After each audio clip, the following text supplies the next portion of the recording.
Hey, thank you for joining me today as we read Chapter 6, A Caring Community. And here is the illustration. This is one of my favorites. Right. Chapter 6, A Caring Community. Back in Friendlyville, word had gotten around about the missing children. Everyone was concerned and trying to be helpful. Jake and Emily's best friends, Jaden and Brady, were walking around calling out their names. Sheriff Sharp spoke with a couple of people on the other side of the lake who had seen a tall, thin, dark-haired man approach them and saw them walking off with a puppy. When Sweetie heard that, she started to cry. Emily has been wanting a puppy, but I've been putting her off. Maybe if we would have given her one, she wouldn't have been lured away by that horrible man. I don't think a puppy would be enough to get the kids to disobey us and leave the lake, Stone reassured her. Jake especially would not have fallen for that. There has to be more to it. A man in a dress shirt and tie walked up to Sheriff Sharp and the McCoys. Sheriff, I came in response to your phone call about the missing children. I'm Detective Bring'em-Back, Homer Bring'em-Back. Welcome, Detective. This is Stone and Sweetie McCoy, parents of the missing children. The detective shook hands with them. Mr. and Mrs. McCoy, I'm sorry you're having to face such a terrible ordeal. I want you to know I will do my best to find your children as quickly as possible. A young man approached them. I was pedaling my bike down the highway on my way to the picnic when a red sports car sped out from the park, squealing his tires. He almost hit me. It shook me up so bad I lost control and fell off my bike. It looked like a man and a boy in the front. I didn't notice if there was anyone in the back.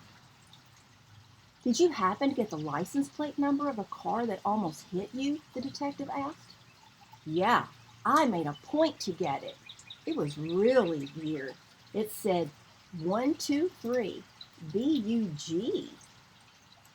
Detective Bring'em-Back wrote it down, then directed his attention back to the children's parents. Mr. and Mrs. McCoy, I need for you to give me a description of your children. Sweetie looked up at Stone with tears in her eyes as he put his arms around her and held her close. Emily Sue is 8 years old, Stone answered. She's about 4.5 feet tall. She has blonde, curly hair and blue eyes. Jacob is 11 years old, a little over 5 feet tall, with dark brown hair and green eyes. Stone pulled out his wallet. Here's a picture of them we had taken just about a month ago. Can we get this picture out to the public right away? Yes, of course. I'll get right on it, said the detective. I'll call in this license plate number also. We'll get to the bottom of this and bring this kidnapper to justice. All right, now for our reading comprehension questions here.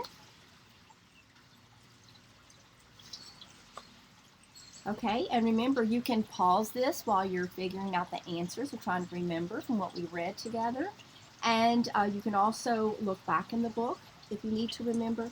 And in the back of the book, I have all the answers to the questions on each of my books. That way you can check your answers to see if you were correct. Okay, so number 1, what are witnesses? Number 2, what did the people at the other side of the lake see? Number 3, what happened to the man on the bike? Number 4, what did the license plate of the red sports car say? So we had a short chapter today, but I hope you can join me next time as we read Chapter 7, The New Servants. All right, thanks again for joining me. Hope to see you soon. Bye.